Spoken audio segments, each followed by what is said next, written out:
Hello, good morning Dharmavaram. మళ్ళీ మీ ముందుకు వచ్చింది మీ ధర్మవరం అశ్విని. ఈరోజు కూడా షాప్ కొద్దిగా లేటుగానే తీశాను. ఎందుకక్క లేటుగా షాప్ ఓపెన్ చేస్తున్నామని చాలామంది అడుగుతున్నారు. రావడమే షాప్కి అయితే పూజ అయితే కంప్లీట్ అయితే చేసుకున్నాను అనమాట. ఎందుకు లేటుగా వస్తున్నానో ఈ వీడియోలో ఖచ్చితంగా చెప్తాను. ఒక్కసారి అందరూ అర్థం చేసుకుంటారని ఆశిస్తున్నాను.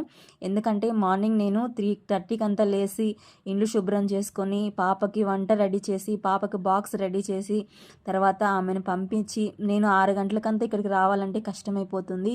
అదిగాక ఫ్రూట్స్ అన్నీ మార్నింగే కట్ చేసుకోవాలి, నైట్ కట్ చేసుకొని పెట్టుకోవడానికి అవ్వదనమాట. అందుకనేసి కొంచెం లేట్ అయిపోతుంది. అందరూ అర్థం చేసుకుంటున్నారు. Thank you so much. ఒక్కసారి అన్నీ అయిపోయినా సరే మన కోసం వెయిట్ చేసి అదే పనిగా ఒక 15 నిమిషాలు ఉండమన్నా సరే ఉండి ఫ్రూట్స్ తీసుకెళ్తున్న వాళ్ళందరికీ థ్యాంక్ యూ సో మచ్. ఈరోజు అయితే కానీ ఖచ్చితంగా 100 బాక్సులు అయితే సేల్ అయిపోయాయి. ఈరోజు 6వ రోజు. Thank you so much Dharmavaram ప్రజలందరికీ నన్ను ఇలా ఆదరిస్తున్నందుకైతే కానీ. అందుకే లేట్ అవుతుంది ఫ్రెండ్స్, అంతకుమించి వేరేదైతే ఏమీ లేదు. కానీ నన్ను సపోర్ట్ చేస్తున్న వాళ్ళందరికీ పేరు పేరున థ్యాంక్ యూ సో మచ్. చాలా మంది మన వీడియో చూస్తున్నారు కానీ ఎవరు లైక్ చేయట్లేదు ఫ్రెండ్స్. ప్లీజ్ మీరు ఇచ్చే ఒక చిన్న లైక్ నాకు చాలా సపోర్ట్ అవుతుంది. ప్లీజ్ లైక్ చేసి ఫాలో చేయండి ఫ్రెండ్స్.